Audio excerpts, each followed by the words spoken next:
Bismillahirrahmanirrahim. Assalamualaikum warahmatullahi wabarakatuh. Alhamdulillahirabbil alamin wassalatu wassalamu ala sayyidil anbiya'i wal mursalin wa ala alihi wa sahbihi ajma'in. Subhanaka la ilma lana illa ma 'allamtana innaka antal hakim. Rabbi shrah li sadri wa yassir li amri wahlul 'uqdatam min lisani yafqahu qawli. Allahumma 'allimna ma yanfa'una wanfa'na bima 'allamtana وزدنا علما اللهم أصلنا شأننا كله ولا تكلنا إلى أنفسنا طرفة عين اللهم آمين. Jamaah kaum muslim rahimahullah, alhamdulillah di kami yang berbahagia Allah Subhanahu wa taala diberikan kita kembali untuk hormat di tempat yang mulia ini untuk sama-sama belajar seputar agama kita yang mulia. Semoga Allah Subhanahu wa taala senantiasa mencurahkan kepada kita keberkahan, ketenangan, juga ilmu yang bermanfaat, ilmu yang menuntun kita di dunia ini menuju Allah Subhanahu wa taala dan surganya. Kemudian salam dan salam semoga senantiasa tercurahkan kepada Nabi Muhammad SAW, junjungan kita semuanya, uswah hasanah buat manusia. Semoga kita semuanya Allah mudahkan untuk bisa mengikuti beliau sampai akhir hayat kita. Amin ya rabbal alamin. Jemaah kaum muslim wal muslimat rahimakumullah, insyaallah pada kesempatan kali ini kita akan melanjutkan pembahasan kitab Al-Usul Al-Thalathah karya Syekh Islam Muhammad At-Tamimi rahimahullah ta'ala. Pembahasan kita telah masuki ke pembahasan Al-Aslu Al-Thalith, landasan yang ketiga. Pada pertemuan-pertemuan yang telah berlalu, kita telah selesai membahas dua landasan utama, yaitu Ma'rifatullah dan juga Ma'rifatu Dinil Islam, mengenal Allah Subhanahu wa taala sebagai sang pencipta kita, dan yang kedua Ma'rifatu Din Islam, mengenal agama Islam dan segala sisi-sisi dalam seluk agama Islam. Kita dapat dua pun yang luar biasa. Kemudian sekarang kita masuk di landasan yang ketiga, yaitu Ma'rifatu Nabiikum Muhammad sallallahu alaihi wasallam, mengenal Nabi Muhammad SAW. Kenapa kita perlu mengenal Nabi SAW, dan kenapa Syekh menyebutkan bahwa mengenal Nabi itu salah satu landasan agama yang harus diketahui oleh seorang Muslim. Yang pertama, karena Nabi SAW merupakan sosok manusia yang menjadi sebagai wasilah, perantara antara kita dan Allah Subhanahu wa taala. Allah Azza wa Jalla menciptakan kita untuk beribadah kepadanya. Kemudian Allah turunkan agama sebagai penjelasan untuk tata cara bagaimana seharusnya kita beribadah kepada Allah Subhanahu wa taala. Dan Allah utus Nabi Muhammad SAW sebagai penjelas itu semuanya. Nabi kita menjelaskan kepada kita bagaimana kita mengenal Allah Subhanahu wa taala, bagaimana tentang sifat nama-nama Allah Subhanahu wa taala dan seterusnya. Kemudian dengan diutus Nabi SAW, kita mengenal agama yang mulia ini dengan cara detail. Jadi sangat penting untuk kita kenal beliau ini, karena beliau orang yang sebab kita mendapatkan berbagai macam kebaikan dunia akhir. Tanpa sebab beliau, kita mungkin tidak mengenal hidayah Islam. Tapi karena beliau Allah utus ke muka bumi ini untuk mendakwahkan manusia agar kenal Allah, kenal agama Islam, sehingga kita termasuk orang-orang yang mendapatkan hidayah Islam. Dan ini suatu nikmat yang sangat agung. Maka sudah pantas bagi seorang Muslim yang mendapatkan agama Islam ini. Dengan sebab beliau kita mengenal Nabi Muhammad SAW. Dan yang kedua adalah agar kita lebih mencintai beliau. Karena seorang itu ketika tidak mengenal sosok manusia, mungkin dia akan biasa-biasa saja. Tapi ketika dia mengenal bahwa sosok manusia ini sosok yang luar biasa, uswah hasanah untuk manusia, maka dia akan tumbuh rasa cinta yang lebih tinggi.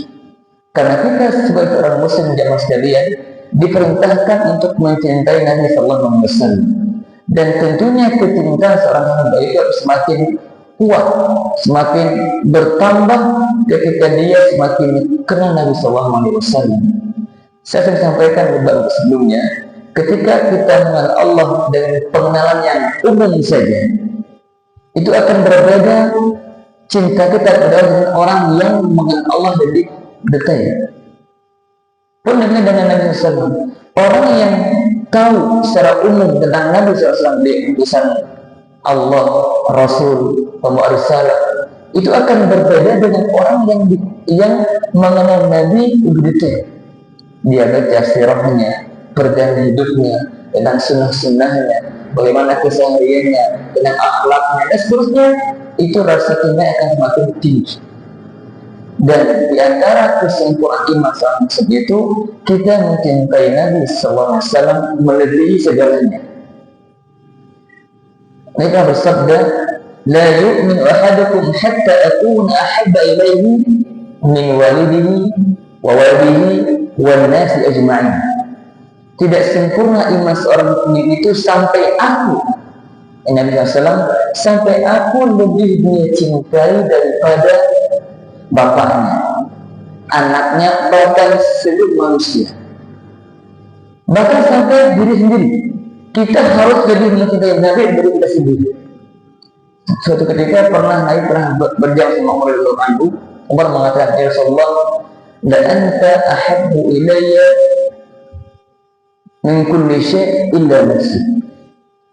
Ya Rasul, engkau itu orang yang paling saya cintai kecuali diri saya. Artinya dirinya masih lebih dia cintai daripada Nabi, belum dikalahkan.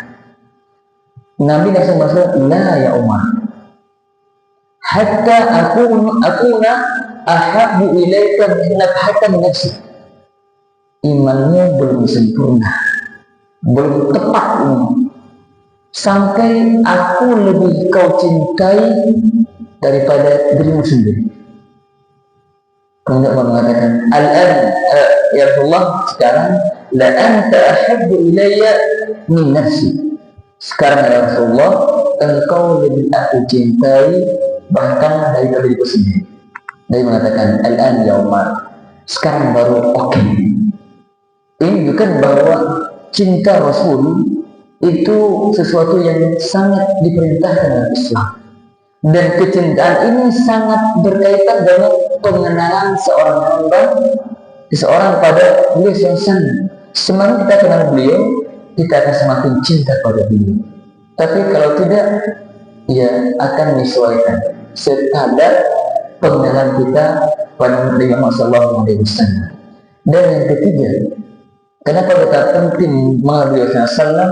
Karena dalam perjalanan hidup beliau itu mengandung banyak sekali petunjuk, hidayah, bimbingan, pelajaran yang bisa kita terapkan dalam hidup kita.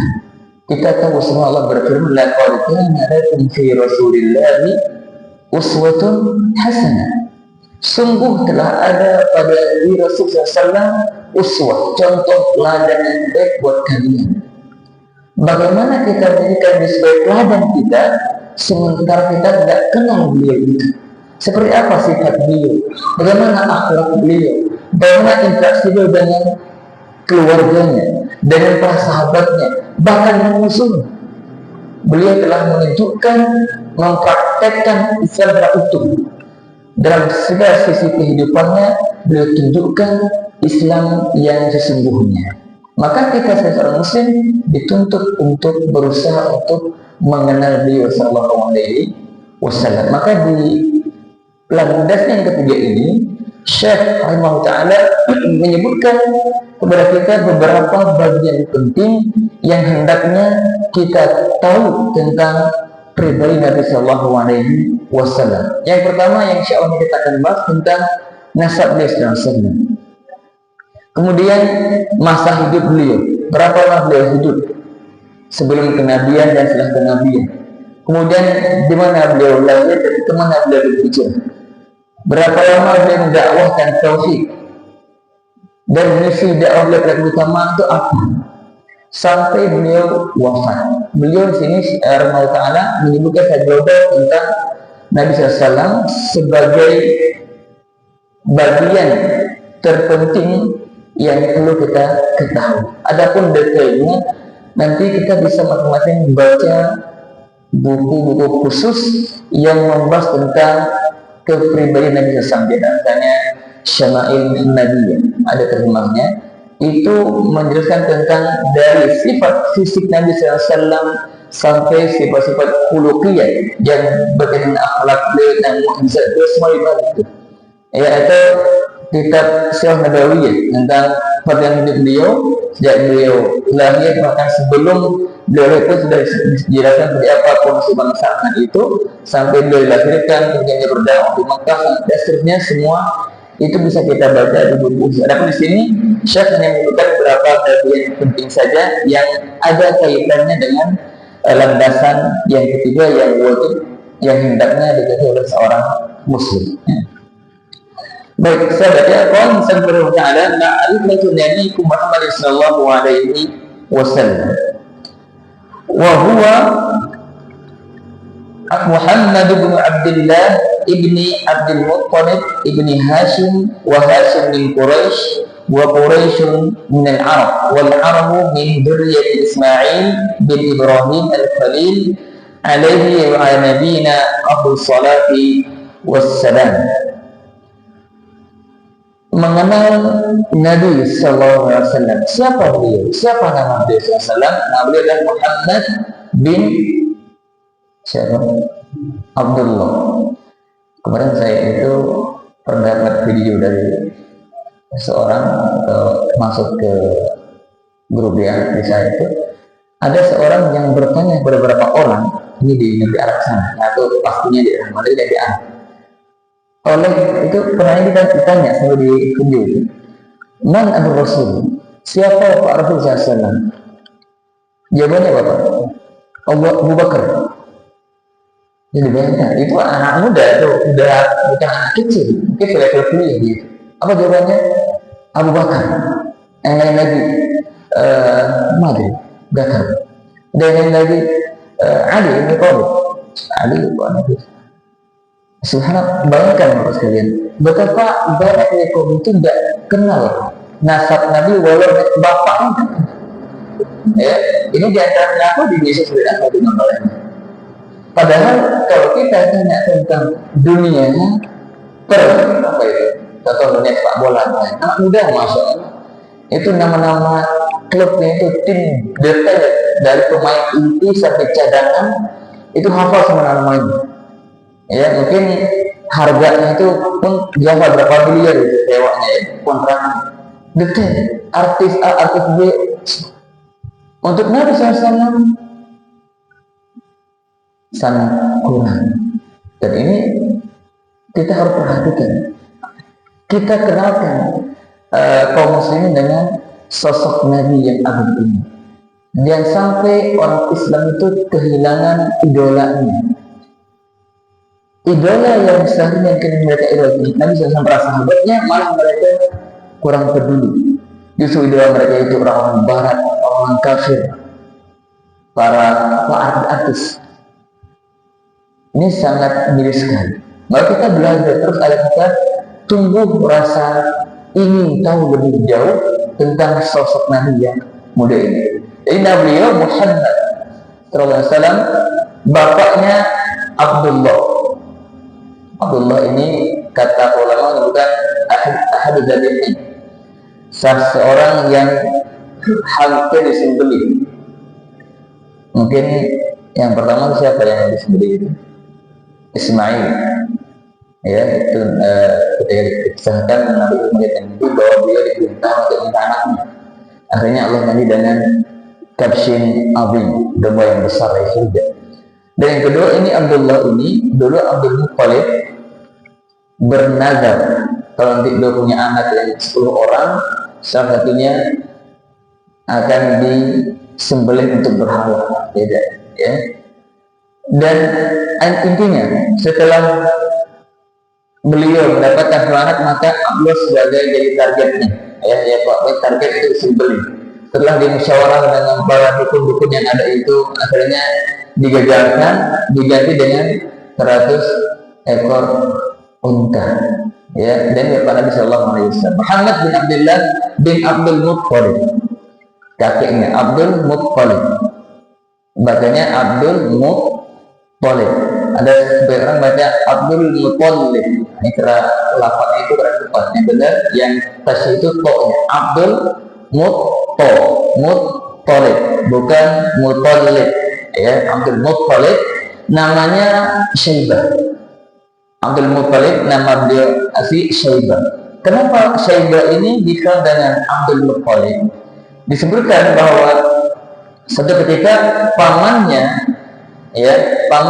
Syaibah ini pulang dari sebuah tempat menuju Mekah, memboncengi Syaibah ini. Jadi pamannya Syaibah ini memboncengi Syaibah Abdul Muttalib. Karena pengaruh cuaca yang panas, dulu kan padang pasir, jalan naik onta atau kuda diboncengin, nggak ada atap ya. Itu sampai itu si bocah ini warna kulitnya berubah. Sampai orang Arab itu menganggap hambanya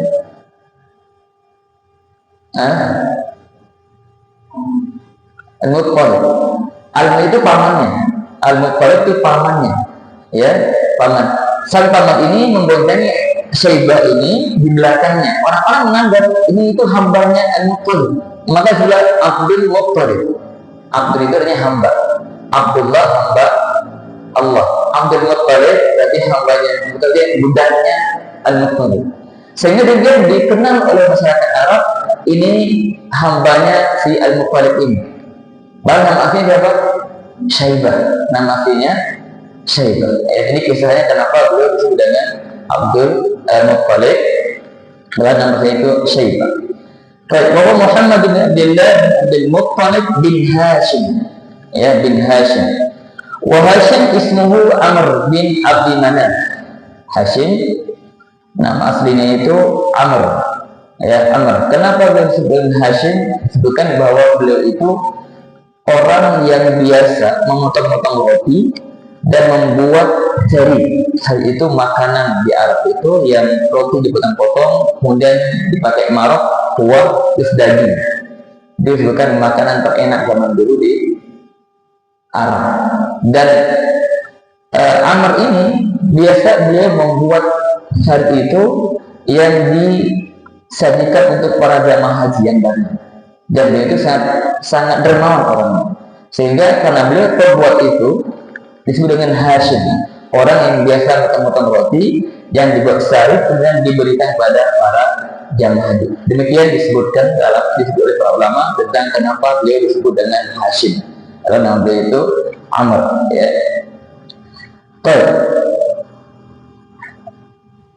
Abdul Muttalib bin Hashim dari min Quraisy. Jadi Hashim ini kabilahnya kabilah Quraisy. Quraisy itu kabilah atau suku Arab yang paling masyhur.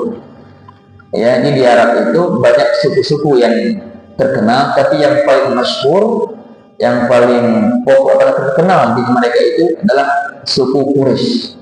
Dan Nabi SAW berasal dari suku Quraisy. Dan dulu urusan Masjidil Haram itu, urusan Ka'bah yang kunci yang sudah para jemaah haji itu bagiannya dari suku Quraisy, sehingga mereka sangat dihormati. Yang termasuk Hashim ini itu tokoh-tokoh sentral di kabilah Quraisy, dari suku Quraisy. Wa Quraisyun min al-Arab. Quraisy itu suku dari bangsa Arab. Di bangsa Arab itu sukunya ada Quraisy, ada Hudzail dan lain sebagainya. Ya, dan Nabi Sallam berasal dari suku Quraisy. Dan Quraisy dari Arab. Wal Arabu min dzurriyyati Ismail bin Ibrahim al-Khalil alaihi wassalam. Dan Arab ini berasal dari keturunan Nabi Ismail. Nabi Ismail beliau orang Arab bukan? Iya, bukan ya. Beliau seperti yang kisah yang Bapak ketahui ketika Nabi Ibrahim dari Palestina membawa Ismail kecil itu ke Masjidil Haram, ke Makkah, dan dia tumbuh di sana dan menikah dengan wanita Arab. Ya, akhirnya keturunan beliau itu adalah Arab semua. Ya, maka Nabi kita Muhammad SAW itu kalau naik ke atas itu sampai nanti ke Nabi Ismail alaihi salam. Itu keturunan dari Nabi Ismail, dan bapak Ismail adalah Ibrahim alaihi salam. Dan nasab Nabi SAW jamaah sekalian itu nasab yang paling sempurna, paling mulia, paling agung di bangsa. Jadi Allah SWT memilih Nabi SAW itu dari kabilah yang sangat mulia, yang sangat dihormati oleh bangsa sendiri. Dan nasab ini berakhir kembali kepada Nabi Ismail alaihissalam bin Ibrahim alaihissalam. Ini sekilas tentang nasab Nabi Sallallahu Alaihi Wasallam.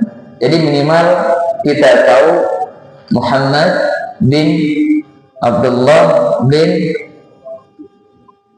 Abdul Muttalib bin Hashim. Berapa itu? Bin Abi Manaf bin Qusay bin dan seterusnya, ya. Itu terus-teruslah. Minimal ya Muhammad bin Abdullah bin, ya. Paling Muhammad bin Abdullah udah luar biasa, ya. Itu tentang nasab Nabi SAW, dan ini bahwa nasab beliau nasab yang terbaik, karena disebut dalam sebuah hadis bahwa tidaklah Allah memilih seorang utusan kecuali orang yang terbaik yang ada di kaumnya, ya, orang terbaik yang ada di kaumnya, itulah yang dipilih oleh Allah, nggak sembarang orang, ya.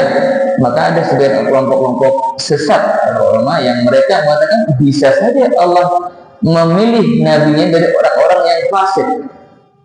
Subhanallah, ya, tidak mungkin itu.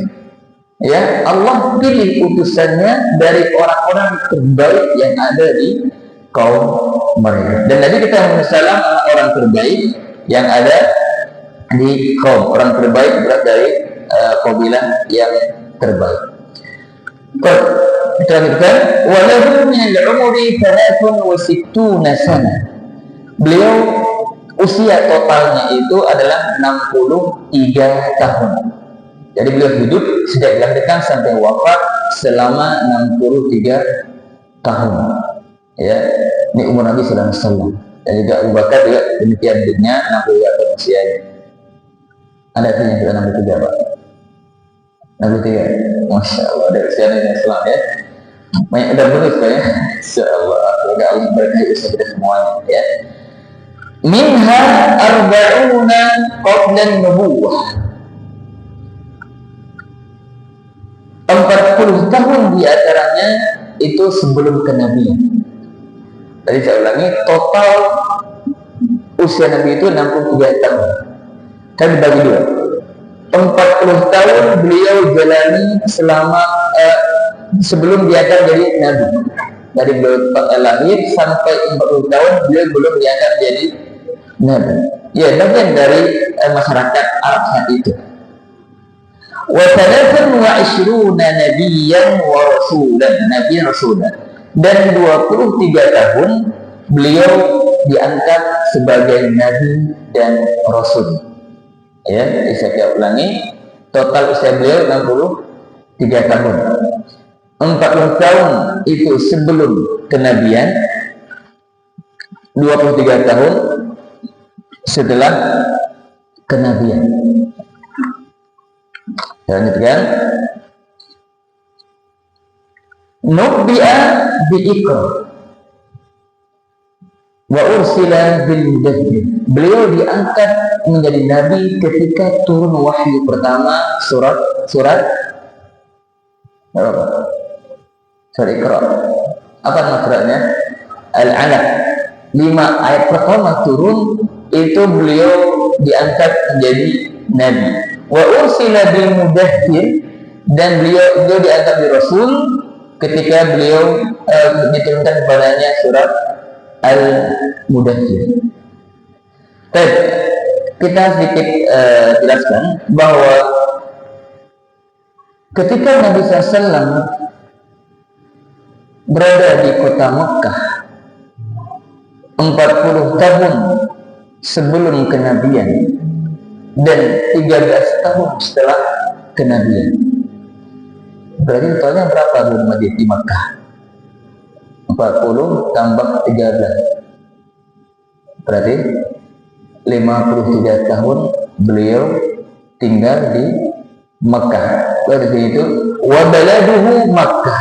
Negeri tempat kelahirannya adalah Makkah.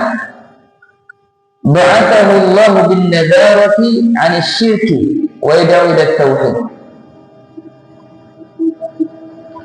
Ini ada yang berbeda.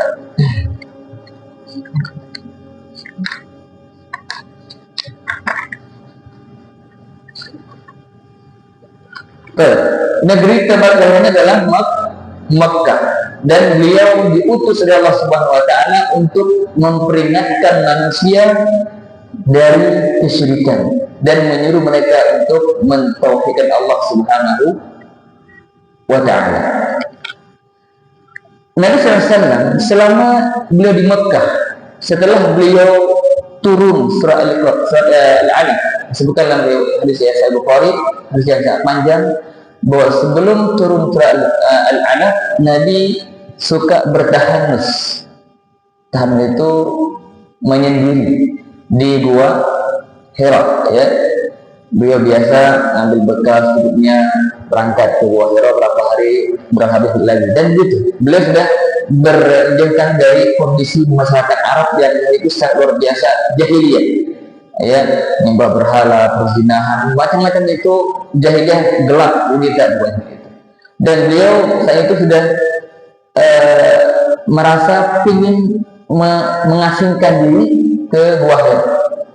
Suatu ketika setelah beliau berdahan atau berkhalwah di sana, tiba-tiba datanglah Jibril alaihissalam.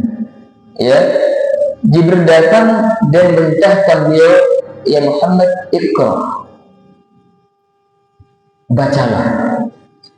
Dan Nabi SAW menjawab, ma ana biqari, saya tidak bisa baca. Ini maknanya bukan tidak mau baca, tapi memang Nabi tidak bisa baca. Al-Ummi, Al-Nabi Al-Ummi, ya, dia tidak bisa baca, tidak bisa tulis. Ya, ini juga satu mukjizat, satu kelebihan Nabi SAW. Kata ulama, kenapa Allah utus angkat seorang Nabi ini yang ummi, yang tidak bisa baca dan tulis saat itu?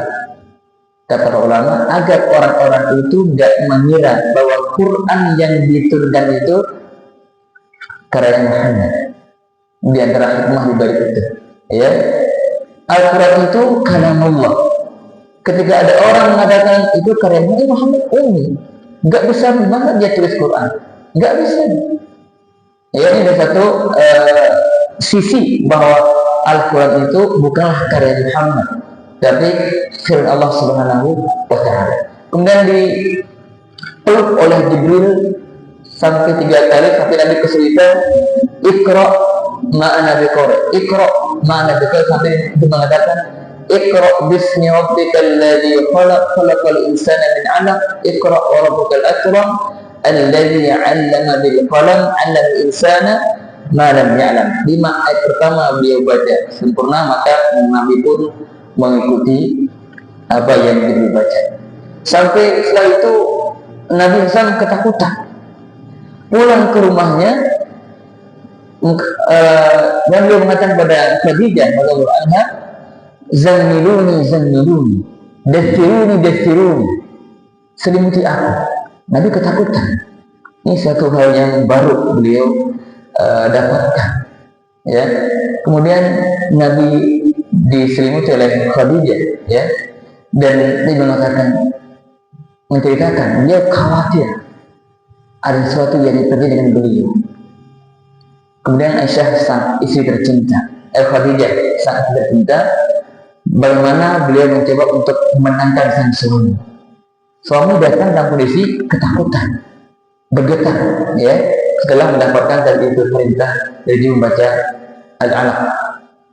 Maka sang Khadijah mengatakan, lan yukhzikallah abada, Allah tidak akan pernah menghinakanmu, karena engkau itu orang yang baik, suka menyambut rahim, suka untuk orang semacam disebutkan tentang kebaikannya Rasulullah. Agar apa? membuat beliau tenang.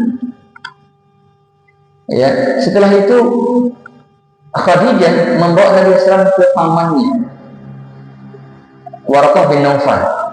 Beliau ini seorang pendekar, ya, orang Arab yang masih mengenal agama sebelumnya, yang masih belum terpegang dengan baru dan belum tahu tentang Taurat dan Injil. Ketika diceritakan tentang apa yang Nabi SAW dapatkan dari itu, Waraqah mengatakan, "Dzatan namus alladzi ja'a Musa."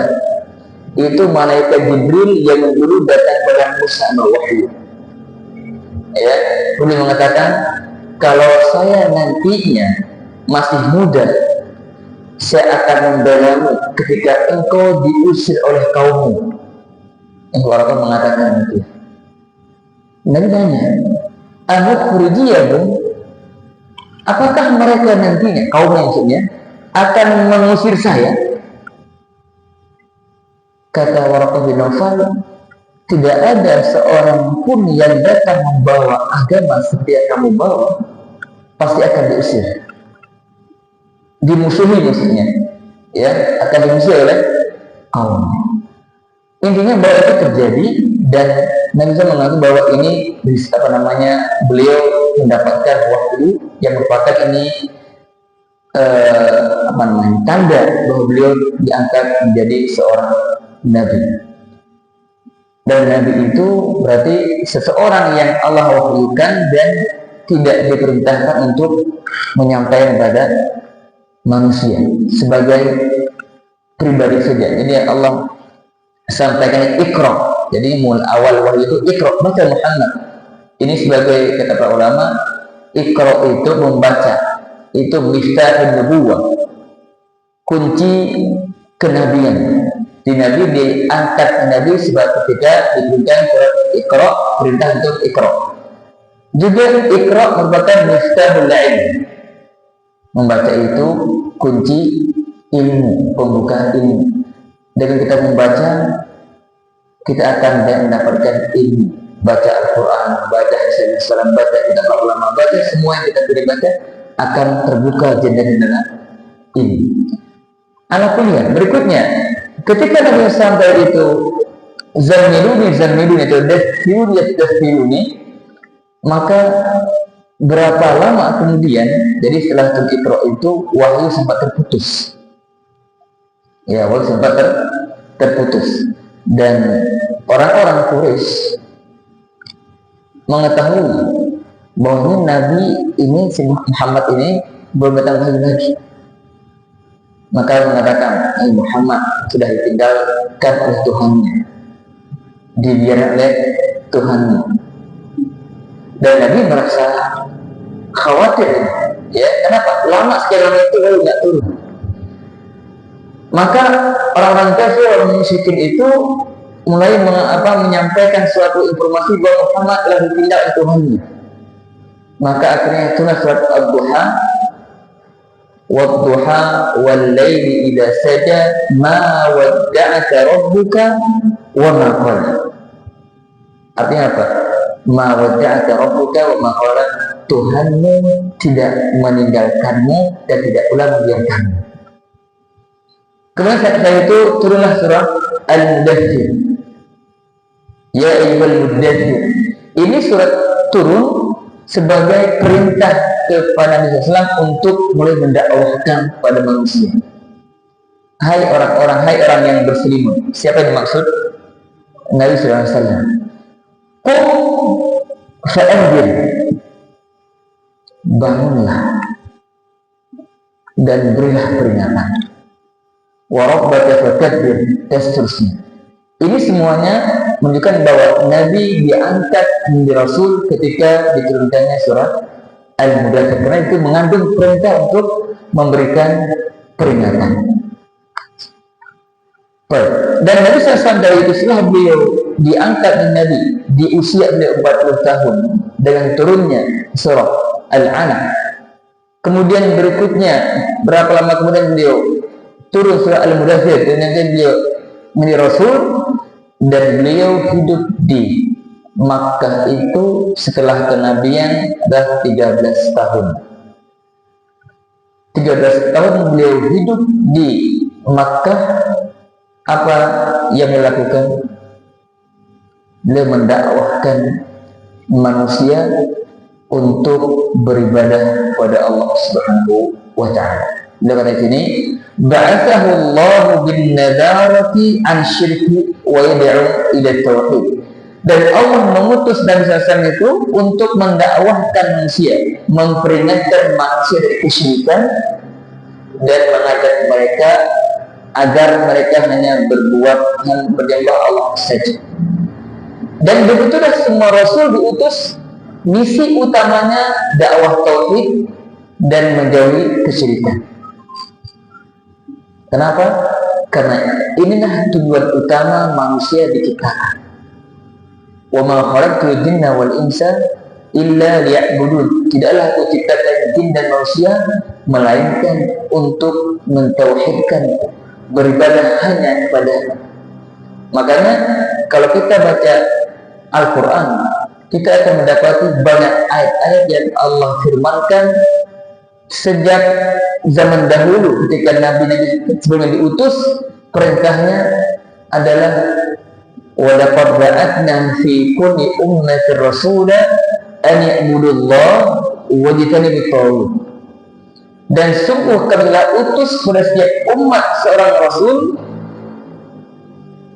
Apa perintahnya? أَنِ اعْبُدُوا اللَّهَ, agar mereka menyeru ke manusia, sembahlah Allah dan tinggalkanlah penyembahan kepada selain Allah. Allah ketika mengutus Nabi Nuh alaihissalam, Nabi Saleh, Nabi Syuaib, ya, pada kaumnya, perintahnya wa'budullah ma lakum min ilahin ghair. Sama semuanya. Sembahlah oleh kalian Allah Subhanahu wa taala, tidak ada Tuhan yang berhak disembah kecuali Dia.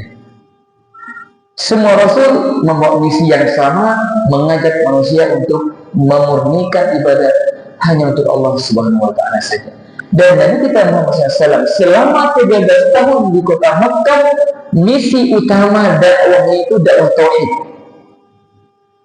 Makanya di Makkah itu belum turun itu syariat-syariat yang lain, seperti puasa, haji dan seterusnya. Itu semuanya turun ketika beliau hijrah ke Madinah. Tapi ketika di Makkah selama 13 tahun itu, fokus dakwah beliau itu mengajak manusia untuk mentauhidkan Allah, beriman kepada Allah, menangkapkan fondasi keimanan hati para sahabat. Makanya jemaah sekalian, kalau kita baca sejarah Nabi SAW, bagaimana di awal-awal Islam itu luar biasa, sangat dahsyat. Nabi berdakwah itu gak semudah zaman sekarang. Bayangkan Nabi muncul di tengah-tengah masyarakat jahiliyah penyembah berhala. Kemudian datang beliau mendakwahkan Islam, mengajak manusia meninggalkan semua berhala itu dan menyembah hanya Allah saja. Bayangkan, berpuluh tahun mereka hidup dengan menyembah berhala. Tiba-tiba datang seorang dari bangsa Arab, dari Quraisy, mengatakan dia sebagai Nabi, seorang Rasul, mengajak mereka untuk meninggalkan Tuhan-Tuhan yang disembah itu berhala untuk hanya menyembah Allah saja. Bagi mereka tidak gampang, ya. Mereka yang terbiasa dengan dakwah dengan menyembah berhala itu tidak mudah. Makanya yang dia apa? Penolakan. Ketika Allah mengabarkan tentang Nabi dakwah beliau, ketika Allah berfirman, mengajak mereka untuk menyembah Allah saja, apa arti mereka?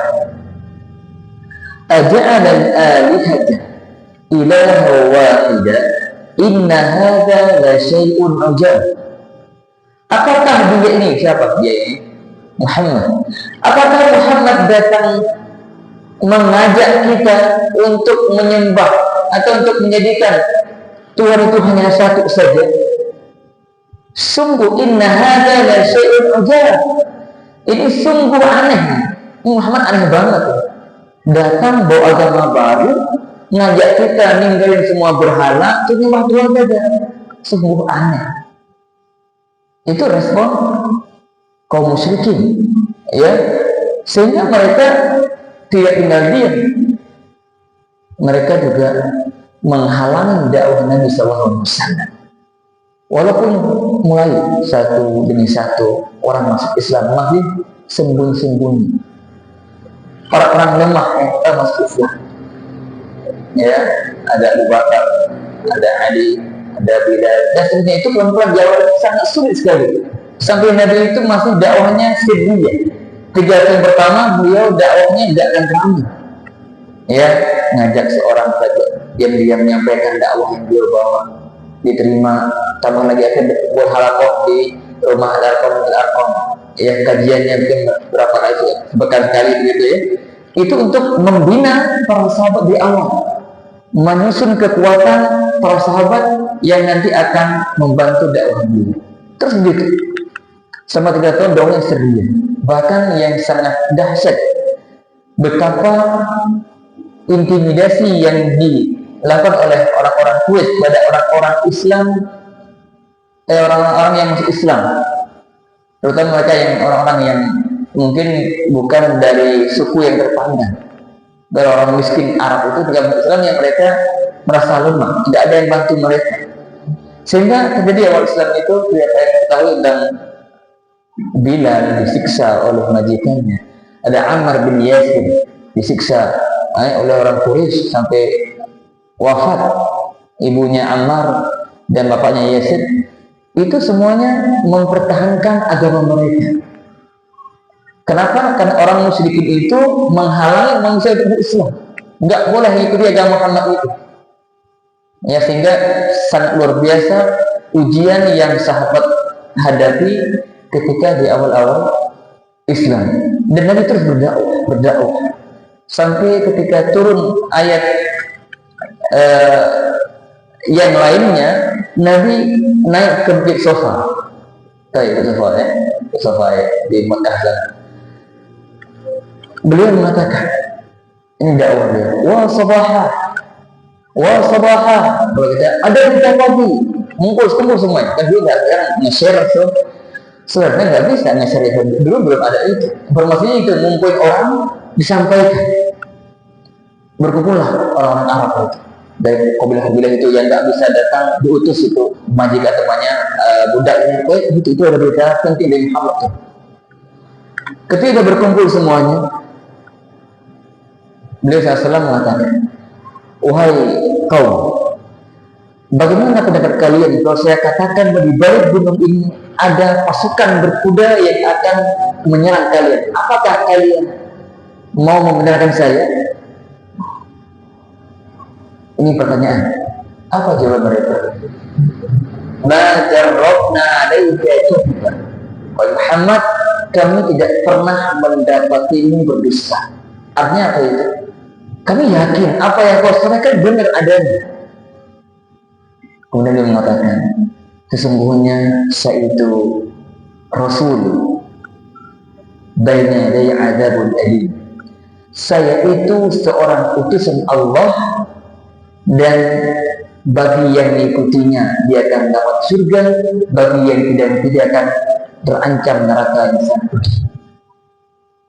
Ketika mendengar ini, Abu Lahab, siapa Abu Lahab? Tabbat yada Abi Lahab. Itu bukan namanya. Siapa beliau itu? Paman Nabi.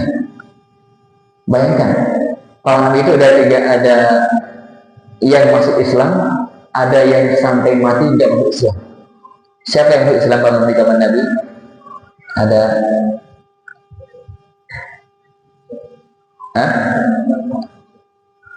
Al-Abbas.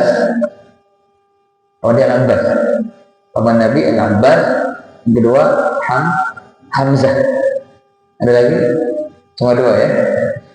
Yang masuk Islam dan membela Islam. Ada lagi nggak masuk Islam tapi bela Nabi. Saya nggak masuk Islam tapi dia bela Nabi, yang bisa Abu Thalib.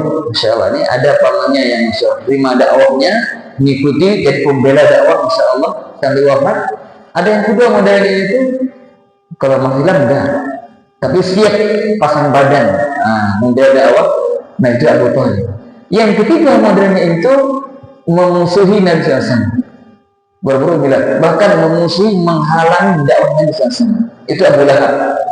Ketika Abu Lahab mendengar dan mengatakan bahwa dia itu mengaku sebagai Rasul, dia katakan, tabbat laka sa'irul yawm alihada tabatana.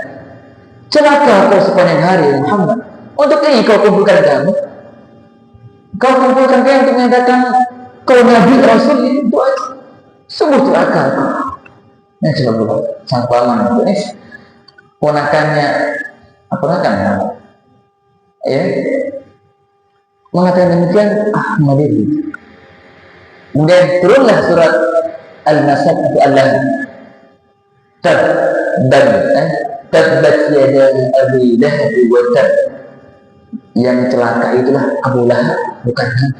Ini respon Allah untuk membela Nabi. Yang tab itu, yang celaka itu Abu Lahab. Bayangkan kita, ini diantara mukjizat Nabi SAW. Turun surat menyatakan bahwa Abu Lahab itu dari istrinya masuk neraka. Ma'awnahu maluhu wa ma kasab.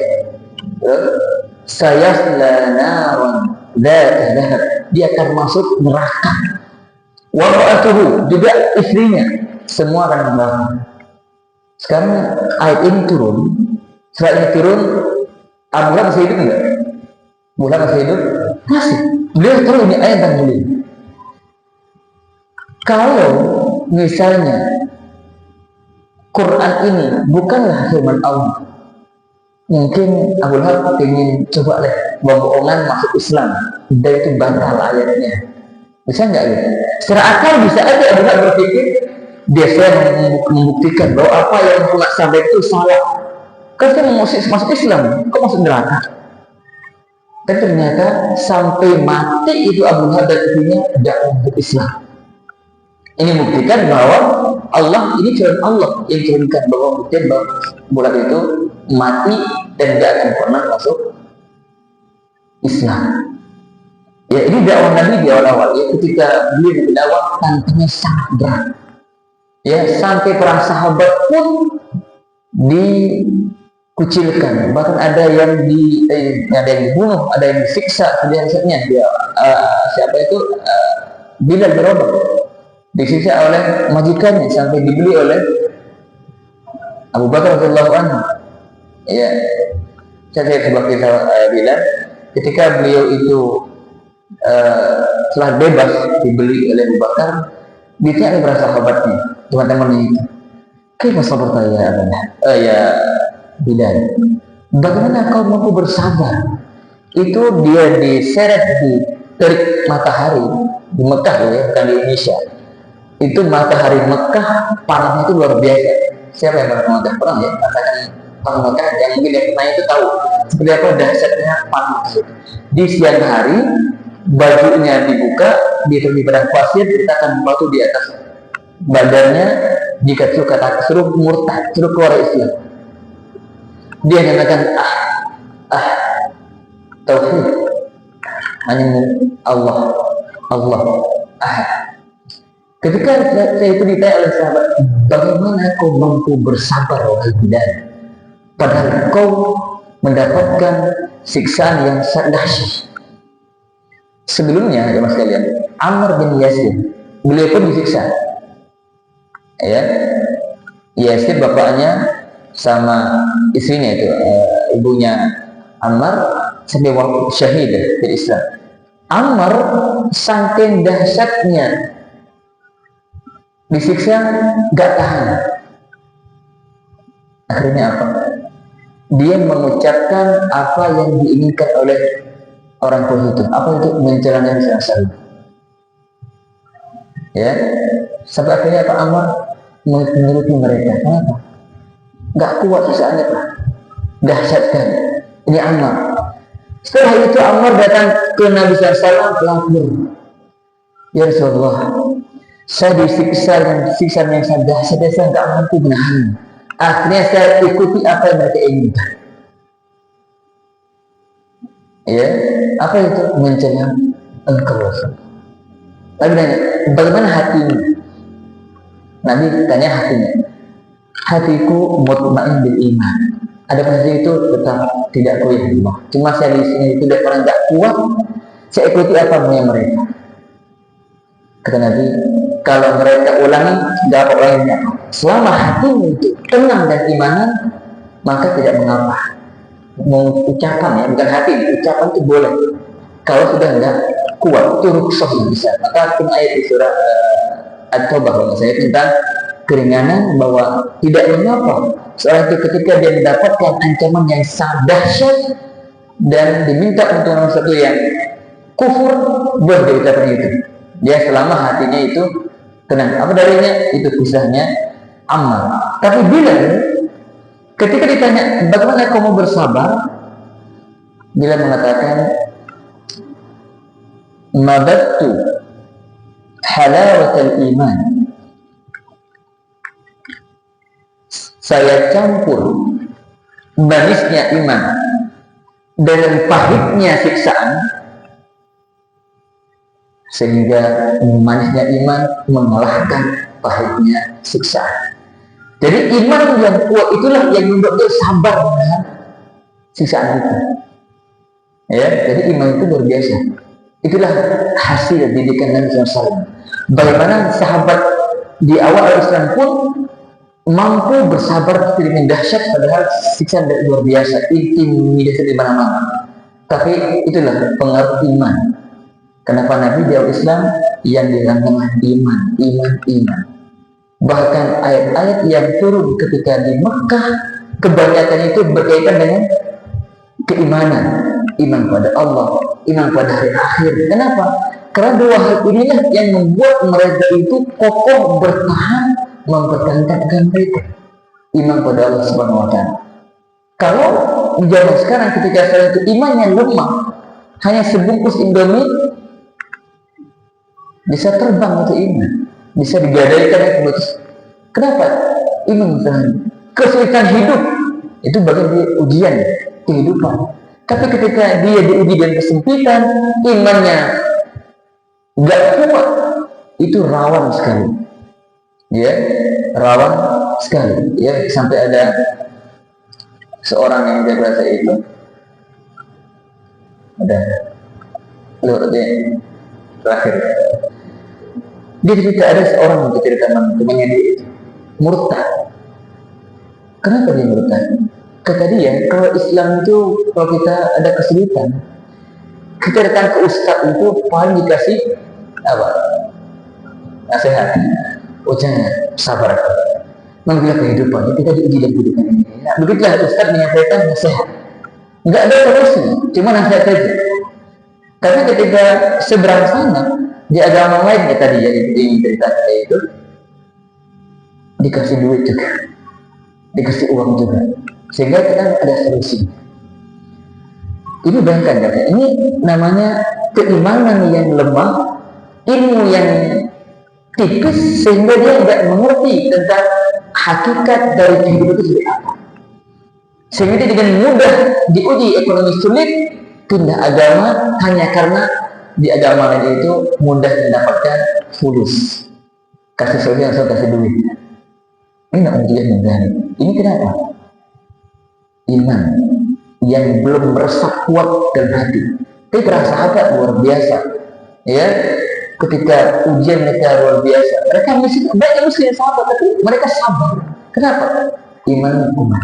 Maka jangan sekalian, di fase Mekah Nabi fokus dakwahnya dakwah tauhid, dakwah penetapan penguatan iman di hati para sahabat. Untuk apa? Karena nanti saya kata berikutnya di Madinah akan turun banyak syariat-syariat. Ketika mereka sudah siap dan keimanan kuat, akan siap menyambut semua syariat. Tapi ketika iman yang belum tertanam menjiwa itu, syariat, nah, aja deh. Kenapa? Imannya tidak kuat. Maka akan mungkin banyak nanti penolakan terhadap syariat. Tadi sahabat Nabi sudah siapkan 3 batu di Mekah, beliau persiapkan mereka menjadi orang-orang yang kuat akidahnya, kuat tauhidnya, kuat imannya, sehingga perjuangan selanjutnya di Madinah nanti akan semakin siap menyambut setiap surat Allah Subhanahu wa Ta'ala. Karena demikian pertemuan perdana awal di bagian Ma'dasun Nabi yang penting kita usahakan ingat beliau Muhammad bin Abdullah Sallallahu Alaihi Wasallam, dan beliau usianya 63 tahun totalnya, 40 tahun sebelum kenabian, 23 tahun setelah Nabi dan Rasul. Beliau hidup di Madinah, di Mekah itu 53 tahun, dan sisanya dia hidup di Madinah, ya, di Mekah 53 tahun, di Madinah 10 tahun. Itu total semuanya 63 tahun. Dan beliau diangkat dari Nabi ketika turun surat Al-An'am, diangkat dari Rasul ketika turun surat Al-Mudaththir, dan misi dakwah utama yang Allah perintahkan beliau mendakwahkan tauhid, karena itulah fondasi dasar dalam agama Islam. Semoga apa yang kita sampaikan bermanfaat. Kita akhiri. Subhanallah wa bihamdihi, asyhadu an la ilaha illa anta, astaghfiruka wa atubu ilaik. Assalamualaikum warahmatullahi wabarakatuh.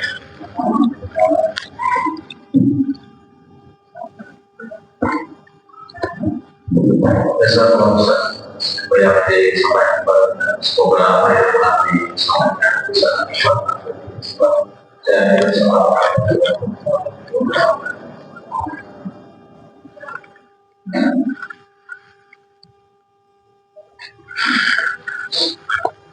Nah,